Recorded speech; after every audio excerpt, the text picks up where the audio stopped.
Hello and welcome back to the e-commerce leader series, the podcast dedicated to helping founders and senior leaders navigate the future of online retail with AI. I'm your host, Brian Kinghorn, Head of Growth here at Luca AI.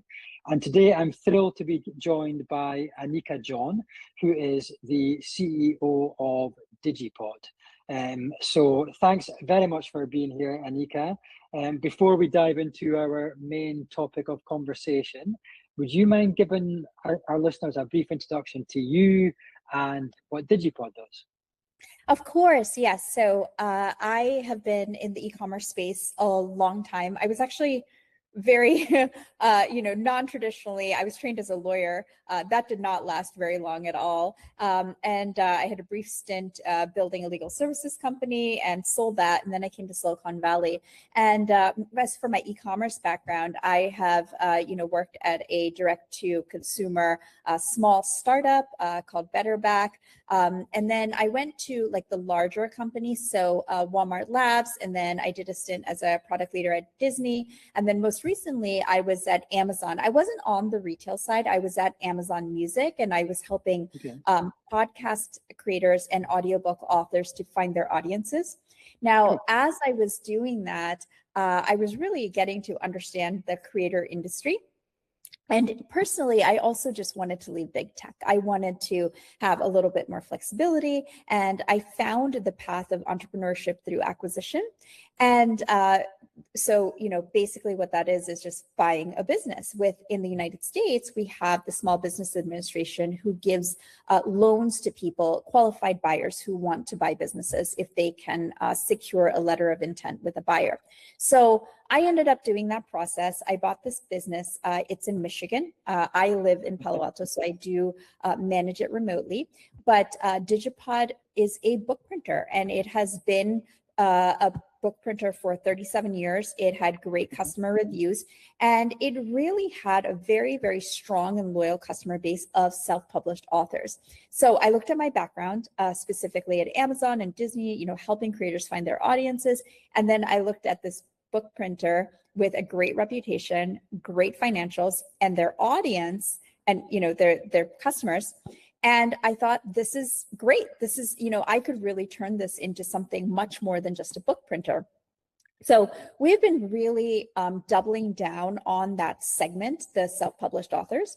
And then in addition to this acquisition on May 15th, I just closed on a publisher called Long Overdue. And the founder of that company has come on board as VP as Author Services at DiggyPOD. And so we actually have an expanded set of services through that partner. So, we say that we can help authors from idea to audience. So people come to us with an idea, we can help them ghostwrite, developmentally edit, print, ebook, audiobook, and then help them distribute and market their books. So it's turning out to be a real interesting full service solution. Amazing. Thanks very much for that explanation of all that you do, Anica. So I suppose when you were obviously thinking about acquiring a business, did you have various different business ideas or thought processes around like which area you want to go down? If not, then that's fine, but it would be good to just understand the thought process as to what other options there were, if any, and why you decided to go down this route. Yeah, so it was very interesting. I did not really have a geographic limitations like a lot of people searching to buy businesses do. I really wanted to be remote. I really needed to work from home. That's just what works for my family. And so I was looking at businesses that could be run that way. And so I didn't actually have a geography or an industry in mind. So what's really interesting is that it was very, very close with this business and then another business that was just a really, really cool concept around pedestrian safety at events. So, if Taylor Swift has a concert, a lot of people are going to that event. There's cars, there's people, and this company would put trained pedestrian safety experts. They would figure out a path for people to walk, put those experts there, put the cones there, and keep everybody safe. And so I love the mission of that company. I love, especially like child safety, pedestrian safety. And so I thought, that might be a really good path for me. But when I looked at the financials, the, what's called EBITDA, like basically the profit, it was really going up and down. And the major driver of that was insurance. So, some months their insurance costs would be really, really high, and other months it would be much, much lower. So there wasn't really predictability. Now, in this business that I ended up buying, revenue can be like that too, right? It can be a little chunky, and so there was risk in both businesses. But when I looked at the kind of risk and my background and what I know about, I know nothing about insurance. And so I decided for that reason, no matter how much I love that company and I love the mission, I couldn't really step into a CEO role there. But in direct-to-consumer business, to really understand how to go out to the consumer and develop this market, I've been helping creators for 3 years at Amazon, and so I really understood how to do that. And so I felt that that was a really good fit, and that level of risk was one that I was ready to step into and take on. Nice, amazing. Yeah, no, it's really cool just to hear. Obviously, people enter the business owning space in a variety of different ways. So it's always just good to understand what has driven them to go and make the decisions to either start something of their own or acquire a business or whatever. So yeah, thanks very much for sharing that. It's really appreciated. I also want to just take a minute just to plug, because I'm sure that your listeners you've got a lot of founders in your audience, and I was, that way also. Like, I'd founded 3 companies, and I really felt like 0 to 1 was like what my space was. And I really have to tell you that buying a business is game changing, because distribution has just gotten so expensive. Advertising has gotten so expensive. So to get those few first users, you have to be extremely creative. You have to really nail product market fit. And when you buy a business, especially for your listeners in the United States, we have the SBA, and we have a whole investor ecosystem based on acquisition. And those deals are 85% likely to succeed, whereas the startup world, it's not anywhere near that. So just want to plug, for anyone interested in owning a business, but is kind of intimidated by starting 0 to 1, this is something to look into. Okay, no, thanks very much for sharing. I'm sure that'll be very valuable to them. So I suppose then moving on to the the online side of your business. So before we started recording, we were also having a quick chat, and you said there's it's not a traditional e-commerce business that you would expect that you own, but there's lots of similarities in regards to the back end and things like that. So do you want to just explain a bit more about how you feel that looks in regards to, is this an e-commerce business? How do you view it, and what are the similarities and differences? So there are absolutely differences between us and e-commerce. I was in e-commerce for over a decade, and it's a pretty simple sales cycle. So you put out ads, your customers see your ads, they decide that they need your product, and they go to your website. Maybe you remarket to them a couple of times, and then they end up converting. And then you might have things like a referral program or other ways to get more customers. But that is pretty, very simple marketing, right? Retail, there's a formula to it. It's very data intensive. So there are similarities and dissimilarities here. We have a much longer process for a sales cycle. So we have to catch authors at the right time, right? So if you catch them too early when they're just thinking, oh, someday I want to write a book, that is not going to be effective. It used to be, before this publishing acquisition, that you had to get them right at the point where they finish their manuscript and they're kind of learning about printing. And it's really hard to target that. But thankfully, with our partner now, Long Overdue, we are able to look at people who are serious about writing a book. And so we target there, and either they're very serious, they're looking for a ghostwriter, they're looking into the process, or they're like halfway through a manuscript and they want to do some developmental editing, but we really have to cultivate that relationship. Authors have a creative process, even business authors, there is a creative process there. And it is a very close relationship that we form with our customers pretty early on in the process. So there's a lot of customer education, and there's a lot of trust building, not only with our customers, but also in the author community. And so that tends to be a little bit different than retail. But when it comes down to signing them up for the print service, that has a lot of similarities. So they can go online, they can order a book sample. We send it to them in the mail so they can look at the paper type and the lamination and all that and hold it in their hands. That's very important. They can go on our website, make a quote, price it out, and then eventually they place an order, and that's a conversion. And then, of course, there's follow-up from there for, hey, do you need distribution services? Do you need marketing services? We offer all those things. And so that, and the data that supports that, and the data that supports our ad campaigns and our email campaigns, where are we reaching these authors and what keywords are we bidding on? I feel like those have a lot of similarities with traditional e-commerce retail businesses. Yeah, amazing. So I'm going to pick up on one of the things you said there around data, and I want to look at this, I suppose, in two different ways. So the first way would be when you came in, you bought this business, you had to understand the business, all the data that I'm sure the business had. What sort of tools were you using to help you understand the business as it was, and did AI play a part? Did any AI tools play a part in that?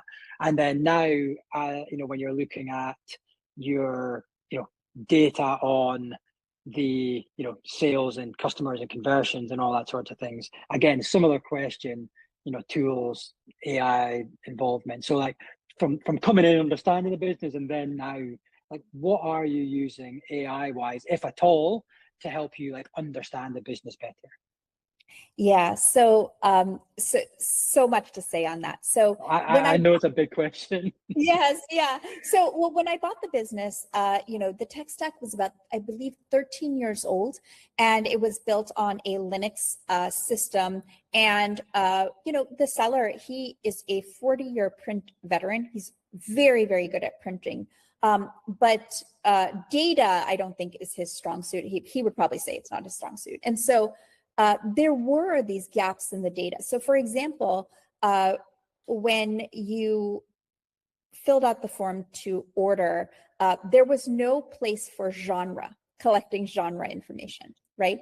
And that really tells us like what, that if you can get genre information, it will really tell you like what your audience is writing and where you want to point your ads. Similarly, there was no distinction between an author or a publisher. So there's like millions of micro publishers, people who have, maybe helped their dad or mom write a memoir and they figured out how to get published. And then they feel like, oh, I can help other authors, right? It's a wonderful experience to help people get their content out in long form content, especially. And so there's a lot of people who just love books and have turned themselves into micro publishers. And it's really good for us to know that, because their customer behavior is a little bit different when they're helping someone else rather than when they're doing it for themselves. Then we have just print brokers, right? And they just want the price. That is all they care about. And so their customer behavior is going to be very different also. And so none of this data was there. And so, one of the things I did during that time period, it took about, almost a year. We actually launched this new website on May 15th. So May 15th, I closed on my second acquisition and we launched the new website. So it was a big day. And so prior to that, what I would do is just put the book titles through AI and say, what do you think the genre is, right?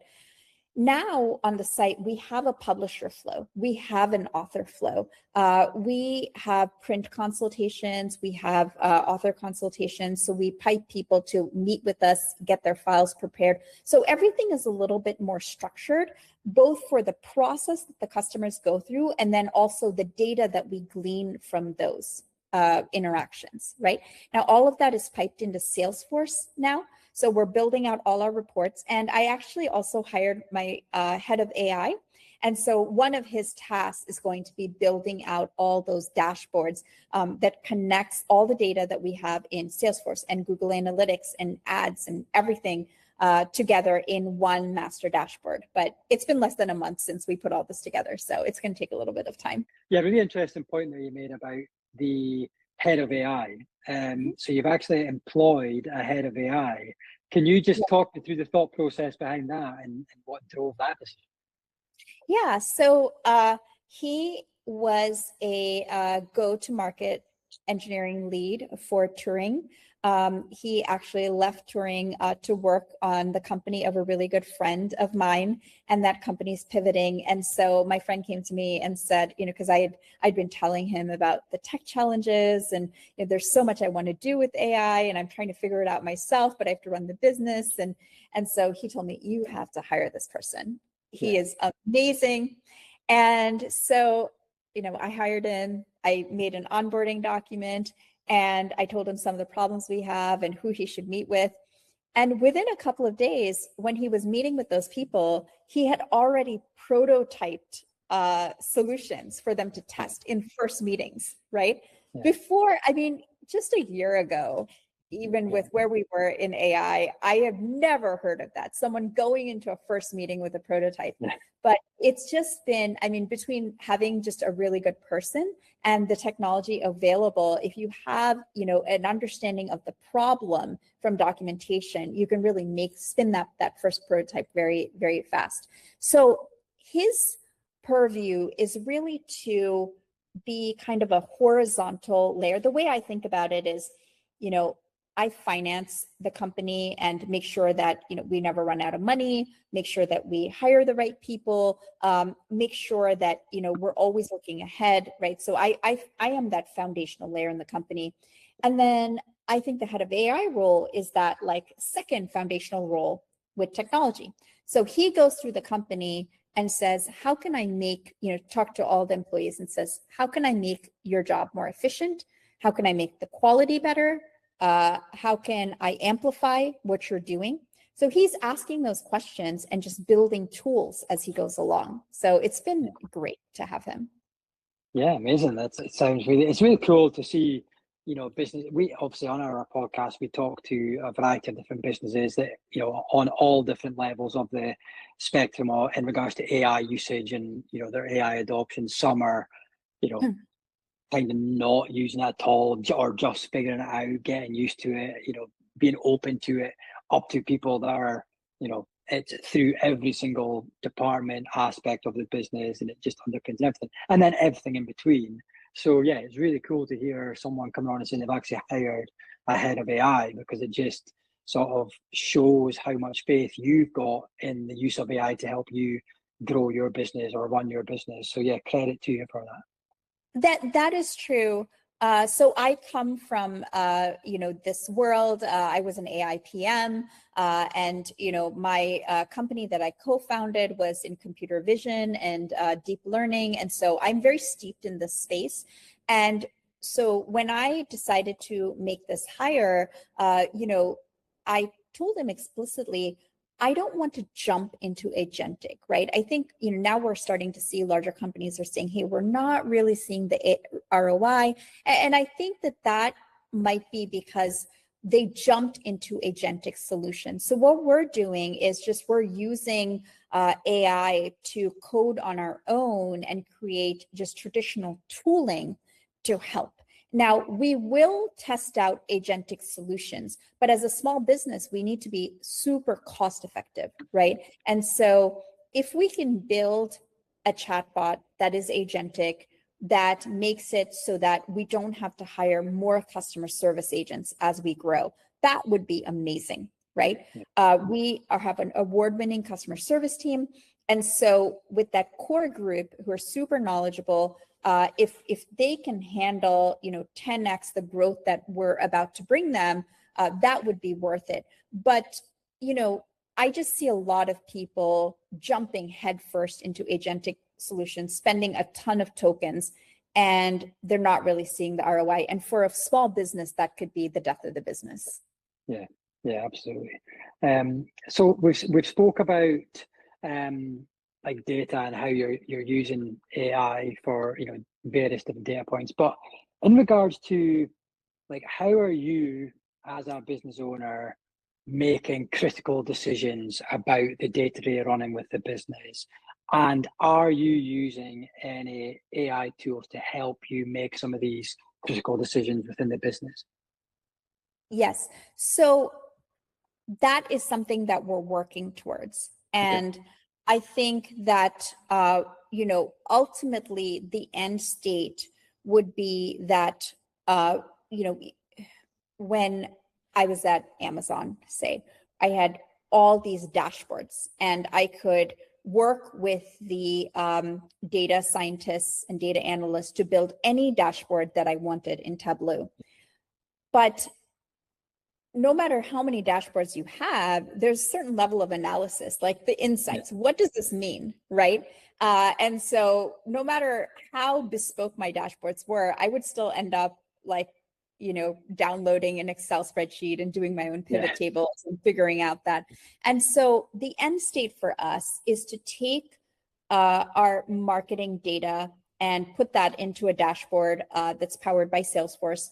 And for us in the manufacturing side, it's a real, it's a really important thing to be able to get production data, if not real time, because some of our machines are not set up for that, at least on a weekly basis, right? So all that data is updated. And so now you have the two parts of the business. You have marketing and production. Now there's a little bit of ops in there and like customer service, but all those stats are usually under our marketing side. And then there would be the like CEO dashboard, right? With our key metrics that we are tracking based on these two parts of the business with the detailed deep dive data. And the idea would then be that, any insights that I'm looking for would be just conversational. Right. So the idea of like, downloading Excel and doing pivot tables and all that would disappear because the underlying data is there. And then as we continue to work with the AI, it kind of, understands where our business is going, what insights are, we can feed our goals in, and then it would start to do some of that analysis for us. So that's where I want to get to. But again, we are, we started with almost no data. And so now we are in a more data-rich environment just because of the nature of Salesforce and everything we can track. And so then the next step is structuring the data in a way that is easily digestible for us. And then the final step would be to make this insight engine to reduce, the time that we have to spend on the foundations of building our strategy. Yeah. Very interesting you say that. I like how you called it the CEO dashboard. Basically what we've built at Luca and what we call it is your AI co-founder. And what we mean by that is Luca is your AI co-founder to help you run your business and help you understand your business better than you could before, because you do have all this data that's available to us as business owners. And sometimes it can be overwhelming how much data we've got available to us, and you don't often understand exactly what the data is telling us. So that's exactly what we've built. It's plugged into various different inputs, such as your web platform, your Google Ads campaigns, your Meta ads, your email marketing, so on and so forth. It's plugged into all these different platforms so that you can have that conversational insight from your AI co-founder. So yeah, it's just interesting to hear you refer to it as CEO dashboard, and we call Luca your AI co-founder. So yeah, definitely some synergy there. So that's great conversation so far. I want to talk now about some of the challenges that you've faced since you bought the business. I'm sure, as we all know in business, nothing's ever plain sailing. And I'm sure for you acquiring a business, there's been some challenges along the way. So yeah, what are some of the challenges you've encountered and how have you sort of overcome some of those challenges? Yeah, so I think, well, we talked about the major one, right? Making decisions. We just didn't have the historical Yeah. data.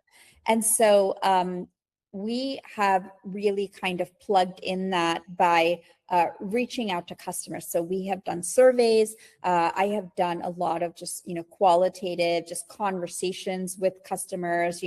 I try to spend 10% of my time talking to customers, so I know their issues, what's going on with them. And based on that, we have kind of come up with our customer personas. And so even more so than, hey, are they authors or publishers? We know like, okay, this percentage of our business is religious, it's an imam or a pastor or a rabbi who is writing for their audience, their congregation.